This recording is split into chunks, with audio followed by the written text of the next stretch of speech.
everybody, and welcome to this episode of the Bodacity Show. I'm so happy you're here, and I'm really happy that we're wrapping up the year on some really strong notes about how to set ourselves up for success for next year. And frankly, this is good advice anytime. So if you're watching this in the middle of the year, it's still going to be very relevant to you. So I want to welcome my glorious guest, Amie Uitvlugt, and I cop out on her last name because it's really hard to say. So you say it. It's Amie Uitvlugt. Hello, Amie U. Amie U. See, Uitvlugt doesn't sound like it should start with you, but it does. All right. So welcome, Amie. I'm really glad you're here again. Some of you may recognize Amie from the panel discussion we did not too long ago on financial literacy for women. I'm just so impressed with her that I wanted to have her back so that we can have a bit of a deeper dive into wrapping up the year and dealing with finances, because I don't know if you're like me, but if you're like me, you've probably been looking back over the finances this year, which can cause a great deal of shame or angst or frustration or pain or sorrow or joy or rejoicing or whatever may be going on for you. And that can kind of put us in a place where we're not very resourceful. So how do we shift that? How do we deal with that? Because our money is a lot about our emotions, and our emotions are a lot about money. So we want to talk to Amie about those things today. So welcome. I'm really happy you're here. All right. I love talking this topic. It's so good. Yes, it is. I know your genuine passion. Okay, I'm going to give you Amie's official bio, and then I'm going to ask her to tell us something we would know about her, and then we'll launch right in. So Amie is indefinable. I love that. She's a money coach extraordinaire and life insurance specialist. Her love for life and enthusiasm pours into everything she does. Her perseverance and determination, paired with her energy, overflows into her work, creating a phenomenal outcome. Love that. She takes people on a financial healing journey, sharing her very own manual to life. Be prepared for a no holds barred, authentic, honest, vulnerable, and humorous conversation. That's definitely my experience of you. Amie's like no other, a must experience phenomenon. She really does focus all of her energy on you. And she loves talking about financial wholeness and what it means. There's more to money than numbers. And she takes people on a financial healing journey, as that's what leads to wholeness and finishing well financially. So yes, it's all about the financial healing. I love it. So welcome. Again. Thank you. So now tell us something that we wouldn't guess about you by reading your website, or, and as I like to say, the juicier, the better. So what's something people wouldn't expect when they meet you? I'm going to share what we were just actually laughing and talking about like 2 seconds ago before going live was my bright pink lipstick. And really the reason why it's bright pink is because my lips turn purple and blue. And so every single time people would always get concerned and worried about me. And they're like, okay, do we need to call an ambulance? I'm like, no, trust me, I'm fine. It's no big deal. This happens. And so in order to stop that from happening, I just started wearing bright lipstick. And that kind of like fed into the branding a little bit too. And yeah, it's interesting because pink wasn't my favorite color, but now it is. So I wear hot pink lipstick to cover up purple lips. Okay, there you go. And I love that you incorporated it into your brand and rolled with it and just was like, okay, we'll make it a thing. I love it. And it drops 10 years. It makes you look 10 years younger. It does. It really does. And that's part of why we were talking about it, because she said she had an 18-year-old daughter, and I went, no way. So yes, see, juicy. It helps. This is juicy tips. Wear hot pink lipstick. Exactly. Makes all the difference in the world. I know I was going to get up and go get hot pink lipstick, but we were a little behind, so I didn't. So, but I will next time. Okay. So let's talk about money. Let's talk about money and any of those feelings that might be up for people who are doing their end of year finances, who are looking back, who are kind of planning for Christmas or not planning for Christmas, but are dealing with money. Because right now we tend to have money up for Christmas shopping, holidays, et cetera, end of the year, looking back, et cetera. So there's lots of people going through lots of different reactions right now. What's a tip or a hint that you have around how to deal with this reflection without getting triggered and twisted?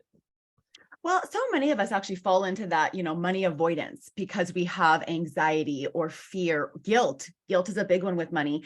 And so what we have to often do is push through some of that resistance. And the reason why we have that money avoidance is because we have those feelings that are gross and yucky, and nobody wants to sit in those. Like, let's be honest. So our natural tendency is actually to back away from them and not feel them. But that leaves us stuck.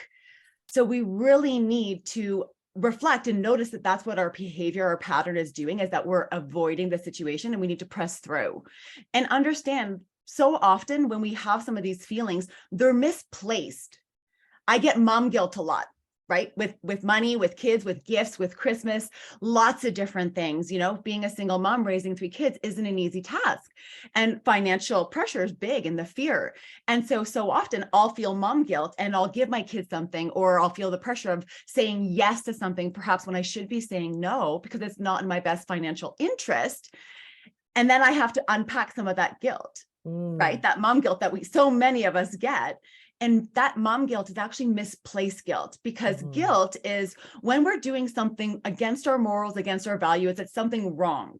But when we say no to something, or we choose to give our best yes to something else, it's not going against our morals. So when we have those feelings, we have to be able to recognize right away that it's misplaced guilt. And I find that's a really big one during the holidays for a lot of moms. Exactly.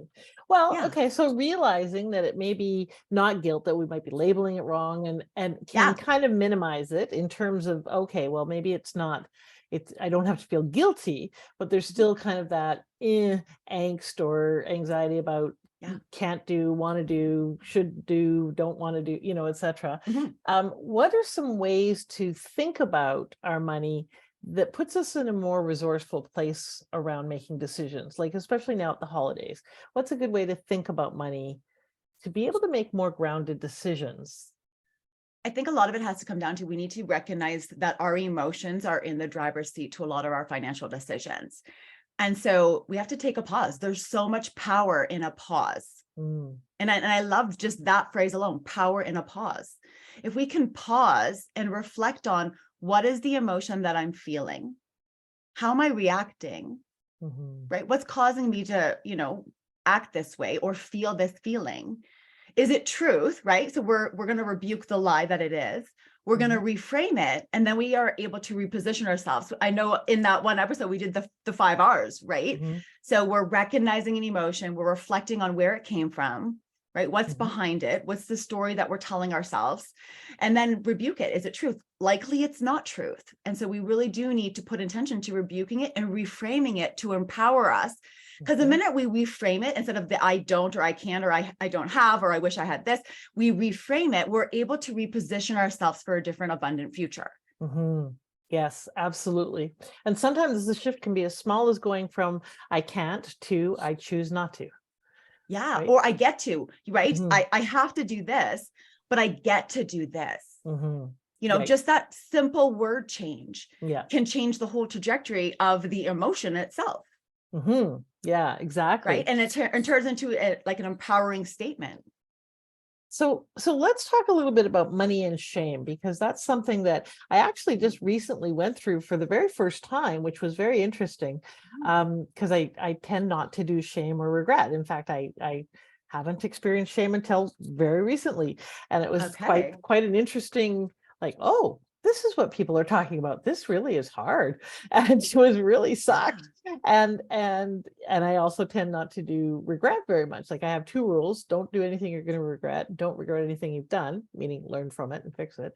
And so that's not something that I often sit in, but I had this recent experience, and it was around some like choices quite a long time ago around finances and impact from them and so forth. And really looking back over the big picture and some of that road not taken kind of thing, and the impact of it. And so it was a very interesting, because I've done so much personal development work, I spent quite a bit of time observing myself going through the process, and thinking about the wonderful speech that I would have, and the story and the example I would have for stage later when I got through to the other side. I kind of laughed at myself and said, how about we get through to the other side before you write the speech? Okay. but we're all facing it, right? Regular. No one's immune to having shame in their money. Yeah. So how do we think about that or deal with that? What are some good ways to address that or think about how we feel about that? And I think that's so interesting because it really is, I talk about money being almost financial healing, and it's a healing journey. And I do wholeheartedly believe that it's a healing journey. And I believe that because I've gone through a lot of the feelings of shame and guilt and being widowed and now divorced and separated and working through, like you said, the regrets with money, how I could have done things better. And we really need to, and it's healing because if we know about internal family systems, the IFS, it's we have these different parts of us that handle our wounds or our traumas. And each and every one of us has trauma, whether it's little t or big T, whether you want to call it trauma or paper cuts or wounds, I don't care, same thing. And we all have it. It could be being from bullied. It could be being from, divorced, separated, widowed. It could be abuse. There's so many things that play into our money. And what happens when we feel the shame, we have these protector parts that played a role in our life. And the protector parts are part of the IFS. We've got the firefighters, right, that are trying to avoid us from feeling these yucky feelings. That's what comes into our money. So this could be like retail therapy. This could be drugs, alcohol, spending, dating. It could be sex, pornography, whatever your numbing agent is. That's a firefighter. It's actually stopping you from feeling the hard feelings. Then we have the manager parts, which is the micromanaging, control, check, check, check, keeping so busy, chaos, because it distracts us from actually feeling the emotions we're feeling, right? And then we got the exile parts that are the parts where we want to play victim and hide and cover ourselves up, because that's where the shame and the guilt and embarrassment, that's where it all is. But if we think about money and our life experience, we have lenses on how we do life, the lenses of what we were told, what we learned, what we experienced. And from that, we formulate our belief system. Not that it's true, but we believe it to be our truth. So much of getting good with our money, we actually need to go back and work through our traumas more matter of fact, like hold the paradox, right? I can have an abundant future and great future. This shit happened to me and it's real, right? But it's a paradox. But you can still have a really good future. And when we dismantle some of those old beliefs that we have because of the experiences we've had that have hurt us and given us those wounds and those paper cuts and those traumas, when we can work through it and actually place our identity and who we truly are in alignment to ourself and not what the world says we are, not what has happened to us, not what has, all of these different labels that we take on, and we find true alignment and center, we can live out our money differently. And so that is why it's a healing journey, because we're really dismantling and working through so much of the things that we've faced in our life, not in a victimhood, but in a matter of fact, okay, this happened, it's crap. This is my protector parts that played a role to get me where I am today. Now, it doesn't mean those protector parts still have to play a role, because we have to get in tune to our inner self. I am, and we speak the truth about ourselves. I am a strong, independent woman. I am fearfully and wonderfully made, and I have an abundant future that's waiting for me. And all of these things, and we have to reposition ourselves to then live that out. You got to be it till you become it. It's not a fake it till you make it, but it's a definitely changing your mindset to be like, wait a second, it's okay. I'm going to give myself grace and compassion for spending my life savings on trips to make us feel better after my husband passed away. I'm going to be okay with that. We did what we had to do. That mom guilt was real. And you know what? I spent money that I shouldn't have spent. That's okay, because I did that because the protector part was coming in, because I didn't want to feel the emotion. Right. I didn't want to feel the hurt. Yeah. And so we really have to go internally, and financial wholeness starts within. So it really is about recognizing what's going on and having some compassion for those protector parts of us, the firefighter, the manager, the exile, those three parts. That it takes a lot of courage to go there. And so those archetypes, did you create those? Are those from? Oh gosh, no. It's actually from a book. It's the IFS system, and it's no bad parts. And it's Richard Swartz that came up with the firefighters, the protector parts, right? And the exiles and the managers. But we all live that out. We really do. Yeah. And so it's so interesting when we look at our money and we can see patterns and behaviors that are really stemming from trying to avoid, trying to numb, trying to hide a lot of our feelings. Yeah, absolutely. Right? So getting good with money is getting good with emotions. So can you, because I know lots of people really like to kind of self-identify with different archetypes and different personality systems.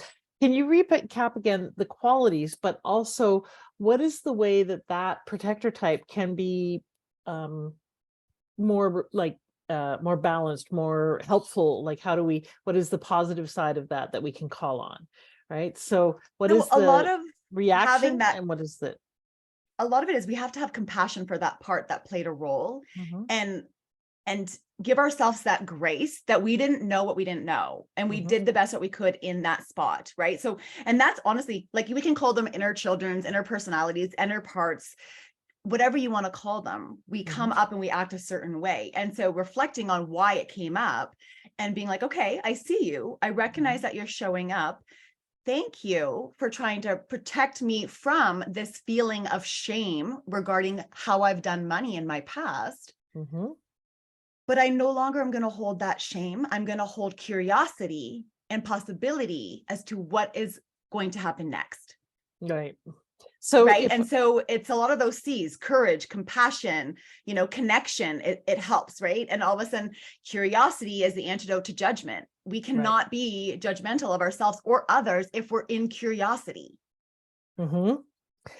You have such great, kind of little mic drop sayings like the "be it until you become it" versus "fake it till you make it," and "curiosity is the antidote to judgment."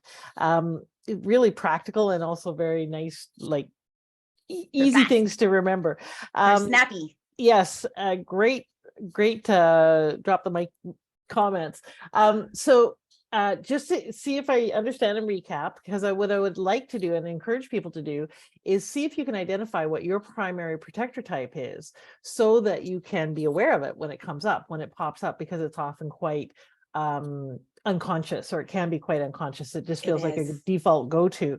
But And we actually so do all three. We go into all three of them. okay, but so the firefighter is the one that's in reaction, creates kind of responses and so forth. The manager Yeah. is the controlling, that tries to control everything and hunker down, and the exile Yeah. avoids, This is so basically. fitting because I'm actually creating some posts for my social media that are going to go over this. So your internal managers are like multitaskers, people pleasers, doubters, could be perfectionists, controllers, busybodies, critics, the denial, spiritualizer, and intellectualizer. Mhm, Then we go into internal exiles, which is the shame, the fear, anxiety, overwhelm, could be sadness, feelings of not enough, ugly, depression, isolation, broken, mm, not smart enough, stupid, slow. And mhm, then the internal firefighters is self-sabotage, avoider, blame shifters, rage, self-harm, disassociation, could be mm, hormonal, acting out, eating, drinking drugs. And so many of our firefighters play into our money, or they could be workaholics, shopping, adrenaline junkies, internet and gaming, eating disorders, excessive exercising, self-harm, codependency, dating, drugs, alcohol, social media mhm. scrolling, Yeah, controlling, micromanaging, betting and gambling, sex and pornography. right, So we can see though that when we get caught into those, all of a sudden it plays a role in our money. It right, truly does every time. right. That makes lots of sense. And Yeah. it's us again trying to get our need met, not in a Yeah. direct way, but trying to simply get our need met. Nothing wrong with Yeah. getting the needs met. It's just if we do it Right. indirectly, it can get hinky and go sideways and cause us Yeah. issues and so forth. And we don't feel like we're in the driver's seat, we're reacting. Right. So let's Right. talk a little bit about the 4 uses of money. I love So it. how do we use money? What are the 4 uses of money? So yeah, there's only 4 uses to money. Your lifestyle, Okay. right, is a big one. That's a use for Yeah. money. Giving, whether Mhm. it's money or your talents or your time, Okay. right? We also have owing. We owe our taxes and we owe our debt. And then we have saving, right? Grow. We need to live, give, owe, grow. So lifestyle, what your lifestyle is going to cost you. Giving back, Uh-huh. right? Creating opportunity for other people. Pay your taxes. It's a sign of provision. And pay down your debt, because Mhm. that's what you owe. And Mhm. then grow. You owe it to yourself to save money for your future income need. So I Mhm. love the saying, what you water grows, Mm. because Mhm. I have a teenage boy, and when I feed him, he grows, but so does A my lot. grocery bill, Yes, exactly. right? Exactly. And so if I have a garden and I have strawberries and onions and lettuce, and I only water my strawberries, only my strawberries are going to grow. The same is true when we look at the 4 uses of money. If you're only going to water your lifestyle, guess what's going to happen? Your lifestyle is going to grow and it's going to cost you more money over and over and over again. But if you actually spread that out to have your lifestyle, but also give back, pay down your debt, pay your taxes, and then save for your future income need, that's what's going to grow. You're going to have money later to come back into retirement. That's what we want. So you have to ask yourself, okay, what you water grows. So what's giving your best? Yes. If I want to go buy a brand new car, it may mean I have to say no to something later that comes up because I've now taken on this car payment. So there's always a sacrifice when we think about money. Are you giving your best? Yes. Do you want that do you want that to grow? Okay, that makes sense. How do you cap something at enough?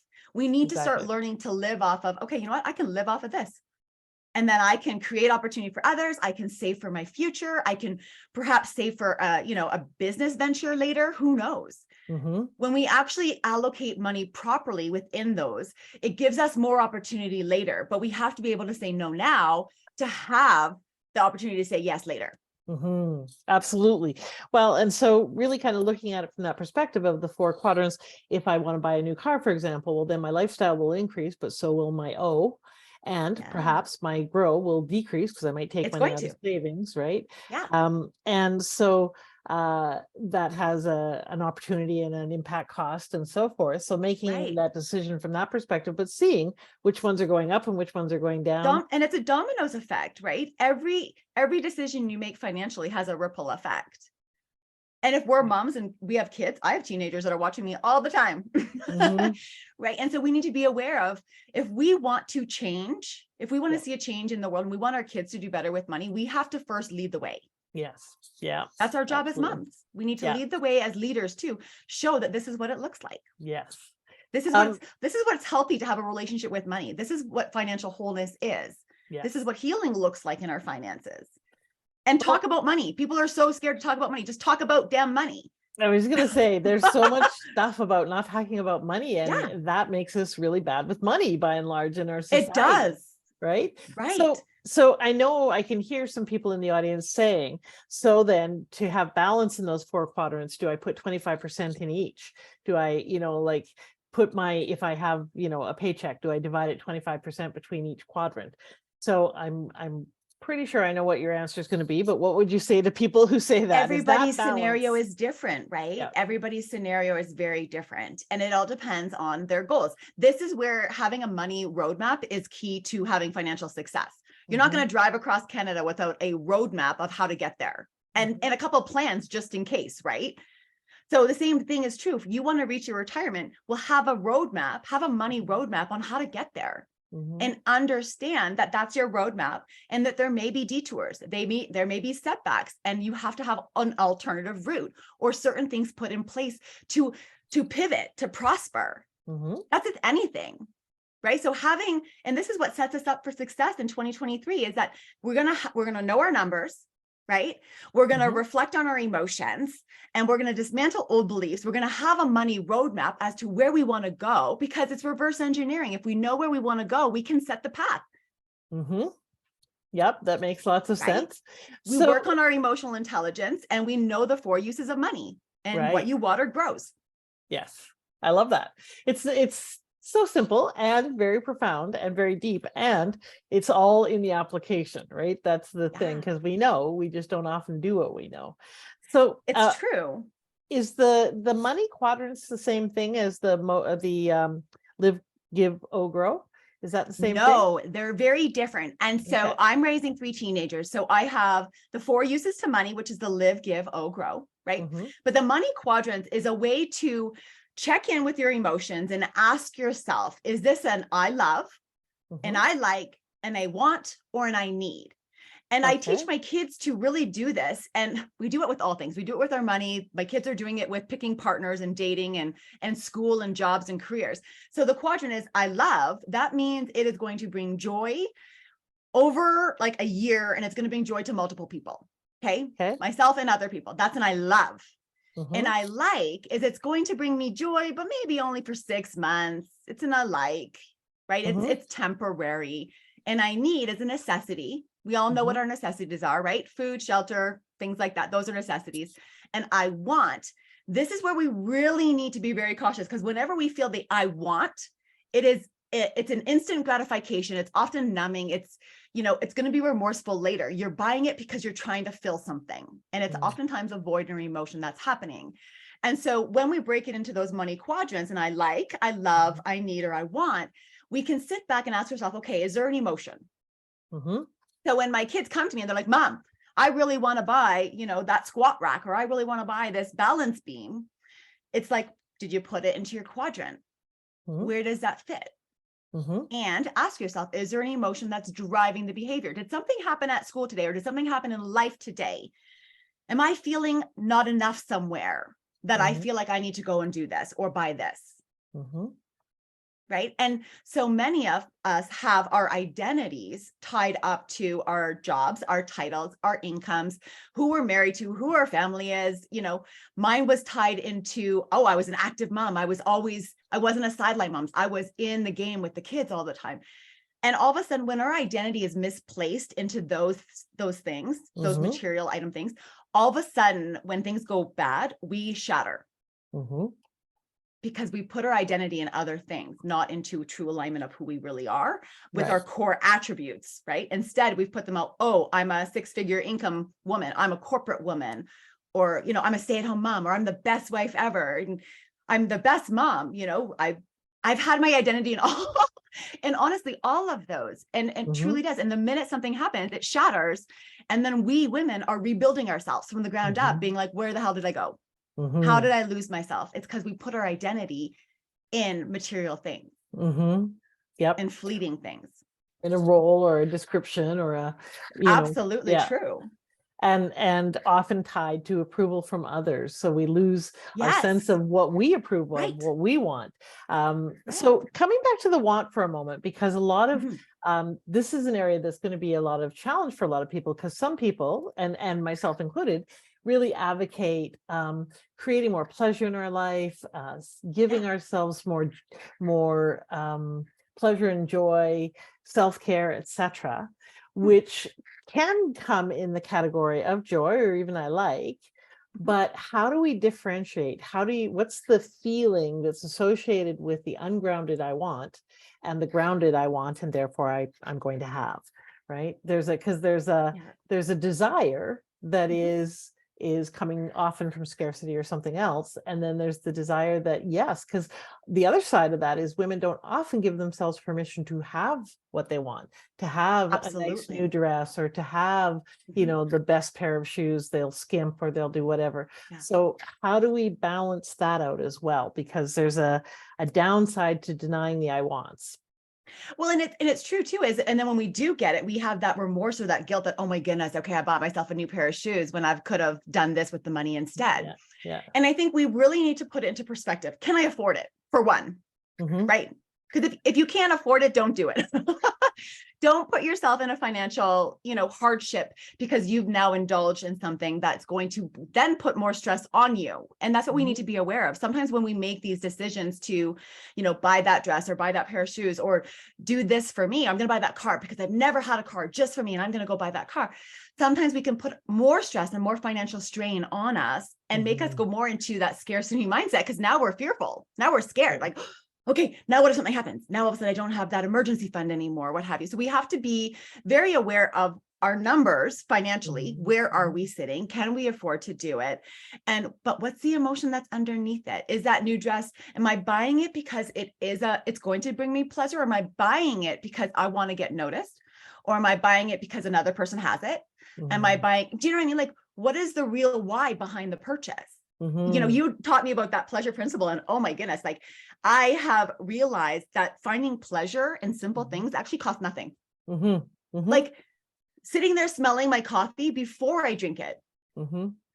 Right. Whereas before I would just quickly drink it. I'm actually stopping, pausing, power in the pause, pausing, smelling it, and then enjoying it.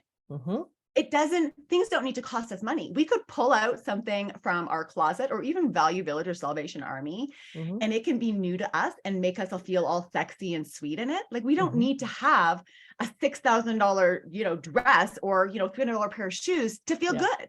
Right. And if you can afford the $6,000 dress and the $300 shoes, Yeah. and it There's nothing truly wrong with that brings you, either. yeah, truly brings you joy as opposed to Yes. is a filling a hole, then by all Right. means, go for it. If the right? reason behind it is genuine, then absolutely. And this is where we really need to check in with ourselves and ask us, okay, is this my true self that feels she needs this? Or am I Mhm. doing this to be something I'm not? Yeah. And to fill a hole, to fill some kind of, We do a lot of need. that. Yeah, Yeah. exactly. And Yeah. especially with money. Money is one of the quick Oh, go-tos to fill holes and gaps and so forth and yeah. make us that immediate gratification. Mhm. And we are certainly reinforced in that all day long, every day by the Oh, media, etc., for all the sure. time. Yeah. Yeah, it's constant. So, okay, there's been a whole bunch of things. I just want to recap really quickly because there's Yes. been a lot of really good stuff to think about. And so, folks, I really would encourage you to think, what is your kind of protector default mode, and how does your firefighter show up, or how does your manager show up, or exile, Yeah. and what are some of those feelings? Are you willing to sit in the feeling and let it be so that you can be Yes. aware of what's going Yeah. on, and then choose newly, what do I want to do about this? Absolutely. Right, because we can't have Yeah. choice if we're in avoidance. And then some really good notes around the 4 different uses of money. So to live, to give, to owe, or to grow. So which of those are we watering? Are we attending to all 4, or is there an avoidance area? Like, are you just kind of Yes. not paying attention to what you owe? And why is there so an forth? avoidance, right? Exactly. And then really kind of checking in with ourselves with a handy little tool. Is it something I love, something I like, something I need, or something I want? And getting present to, because that's really about the motivation. What's the motivation that's driving these decisions? Yeah. And then, are they coming from a free choice, or are they coming from a triggered place or a not very grounded Yes. place, etc.? Yeah. Because we can always choose differently when we're aware, but we don't get aware unless we pause, right? Yeah. Unless we And so pause much and of check this in. is it happens subconsciously. We don't even know what's going on. Yeah. And so we do need to slow down. We do need to pause. We do need to reflect, because when we reflect on what's happening or what's going on, what we're feeling, then we can actually change our behaviors. Mhm. And we have a lot of financial stress in our bodies. So start listening to Mhm. your bodies, women. Like, listen to your body. It will tell you what's happening. Yes. Yes. You will feel financial stress in different parts of your body, and different guilt and shame. They all show up differently in our bodies. Start Yeah. being aware of what's Yes. happening. All right. So let's wrap up with a couple of tips for setting ourselves up for success in 2023. What are some things that women can start doing now, or people in general can start doing now, to shift what we're doing in 2023? I think a lot of it is, we talk about financial literacy, and it's true. We need to unlearn and relearn. We need to unlearn kind of, what society tells us about money and healing and finishing well financially. And we need to relearn what that means for us. Each and every one of us has a different finish line. So what does finishing financially well look like for each and every one of us? Being able to articulate what that is, so we can then build a plan out to reach that goal. I think that's important, because you can't, like I said, you can't drive across Canada without a roadmap. Mhm. It's about having a vision, being able to articulate it and reverse engineer. So I think that's a big tip that we women need to have and do, is have a money roadmap. Mhm. We need to work on our emotional intelligence. We just do. It's really easy to avoid our feelings because they're gross. Mhm. Yep. But the sooner we actually work through our feelings of what we were told, learned, and experienced, the sooner we do the hard work, our money, it's going to reflect on it. When we get good internally, our money gets good. Mhm. Yes. And that's why it's financial healing, right? Because you will not be able to change your patterns and your behaviors with money if you don't do the internal work. Absolutely. I know there is absolutely nothing more direct cause and effect. When I'm in scarcity, immediately shows up in terms of clients canceling, or Yes. people who are going to buy back out, or things like that. When I shift from scarcity to abundance, then there's money that comes in from unexpected sources. There's people who sign up for things that without me even asking, like my grounding immediately shows up in my results, and vice versa. So absolutely. And so many times we think that our money is connected to money, things that happen with money. Not true. Okay. Trauma, things that happened way back when we were young. What was money like for you as a kid growing up? You know, I was bullied. Me being bullied played into my patterns with money. I tell you, oh my word, did it ever, right? And it truly did. And, Yeah. you know, my relationship with my parents affected my money. Yeah, for sure. Right? Being widowed affected my money. Being separated, divorced affected my money. All of these things that happen to us in our lives, all the junk that we carry, all the baggage has a way of playing into our money. And that's what we're not realizing. So when we Yes. heal some of that, whew, guess what? We're going to clear the way for an abundant future. We're going to then set ourselves up for success. Right. All right. So get some more financial literacy. And I love what you said, that often it's unlearning a lot of things as opposed to learning more. Because a lot of times we think, oh, we have to master everything. We have to become Bitcoin gurus and so forth. Unlearn. No, mostly it's unlearning the limiting stories that we learned. And oh yeah, we're dismantling these old things that we were taught or that we learned, and we believed it to be our truth, and it's not. Yes. I got lots of stories. Yes. And then learning newly what works now in terms of our finances, what works for us, what is a better story to tell. And then also working on our emotional intelligence. And then you haven't said it yet, but I'm going to say in the third tip for setting yourself up for success is get a support structure. Get some help with putting those two in place and working on them and becoming aware, because most of that is too close. It's right on the end of our nose. We can't see it. That's why you need a coach like Amie. That's why you need someone to help you with your finances, because we tend to avoid, or we tend to, we don't know what we don't know. And there's so many blind spots in this area. And it is, for many people, a bit of an emotional minefield. So getting support, getting someone who's really supportive and objective and knowledgeable can make all the difference. Yeah. No judgment, because there's a lot of judgment with money, and you have to find the right person that's aligned to you, that there's no judgment. You feel safe. You feel like you can share anything and everything with them, and you know they're not going to judge you. That's a big one. Yes, absolutely. Right? But to go from good to great, you need to get the right damn people on your bus. Yes, absolutely. Okay, so those are 3 ways to set yourself up for success. So part of that, a real practical action step right now, is take a look at what support team do you have in your life when it comes to finances. Do you have a good insurance agent? Do you have a good bookkeeper and accountant? Do you have someone who can help you with financial decisions that's objective? Do you have someone, like Amie, who helps you with some of the emotional side of that, and the beliefs and structures and so forth? Money is such an important area of our life, and yet it's one of the most neglected.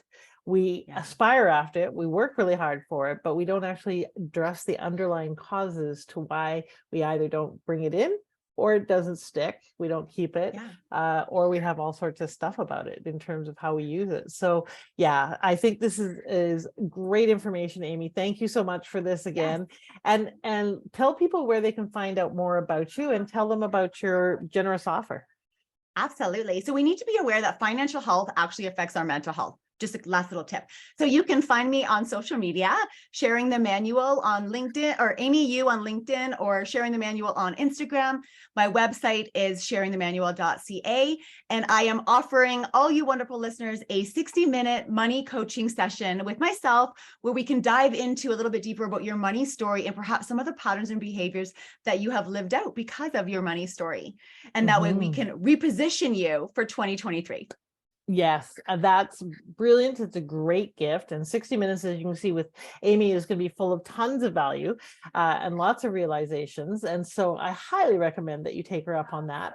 It always kind of boggles my mind when, I can understand lots of people offer free sessions, and, they're not all valuable. They're frankly all, many of them are simply a sales call, and they're not going to help you a lot. And even the sales calls can be beneficial, but they're not all valuable. There's something different. There's something different. Yeah. My kids always laugh. They're like, Mom, how come people cry when they meet with you? I'm like, because we're really breaking things apart, and we're really releasing. And that is the whole goal. Is, I have found financial wholeness and have gone through a lot of shit to get here. But I know that you guys can have a different future, and I really want that for you. And this is the way to get it, is to really kind of dive in and have that healing journey. And it is a journey. It's not a destination. This is honestly a journey, and it's ongoing. But let's at least get you started. Yes. Yes, yes, yes. I love that. All right. So I put the booking link in there. And Yeah. if you are listening to this on the YouTube channel or somewhere else where the link may not be, then go to her website. So again, that is sharingthemanual.com, right? .ca. .ca for Canada, for those of you who are wondering what that is, sharing the manual. And Amie also has a brilliant podcast that is very helpful and beneficial. So tell them where that is, and I will post that as well in the link. Yeah, here. it's also called Sharing the Manual. Because I believe that we are called to share our own stories, our own journeys, because that becomes a manual for other people. So Sharing the Manual podcast, Sharing the Manual Instagram, Amie Uitvlugt on LinkedIn. And of course, the website is sharingthemanual.ca. Okay, awesome. Love that. Thank you so much. All right. So what's one last tip or hint that you'd like to leave everyone with? What's your last words of wisdom for everybody? Power in the pause. You Mm, know, I was thinking about that. I've got so many good ones, but power in the pause. Just pause. mm, Just pause. yes. Pause, check in, Yeah. get present, Pause. and Yep. choose. I love it. Beautiful. Thank you so much for being here, Amie. Yes, And absolutely. speaking of pausing, everybody, one of the things that I have coming up this weekend, this Saturday, is the Business Acceleration Booster Workshop. And really what it is a 4-hour pause to work on your business, to think about it. So it's the subtitle is review where we've been, what's worked, what didn't work. Revise, what do I need to shift going forward, but not just from a do point of view, but really from a who do I need to be next year to create different results? And what do I want to have and do, like Amie said, and let's reverse engineer that to see what that actually means in terms of effort and activities. But let's not just do a bunch of goal setting and goal forgetting, because that's what happens with most people's goals. Let's actually figure out who we need to be, what the major focus will be, and what support structures will create that and actually happening. So that's the recommit part, is why are we doing what we're doing? So we get clear on your why, because you know I'm all about the why all the time.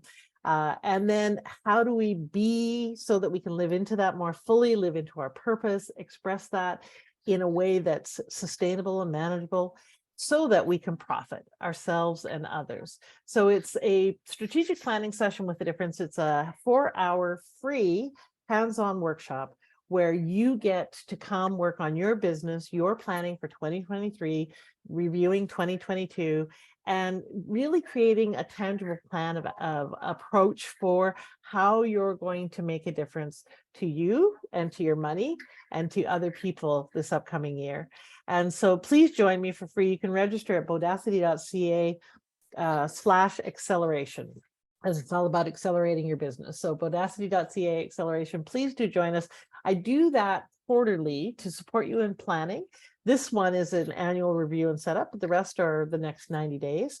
And I do that so people have time to pause and work on their business, because we often don't, to pull up to the who do I want to be, to back to our why, getting recentered on that authentic motivation, and then coming back out into action. Because so often we get down in the weeds of the doing, we get overwhelmed, we get stressed out, we get, too many conflicting suggestions about what we have to do, and we just we spin, and we aren't as successful as we could be. So please join me for this. I want to support you in pulling up to work on your business so that you can be the difference that only you can be.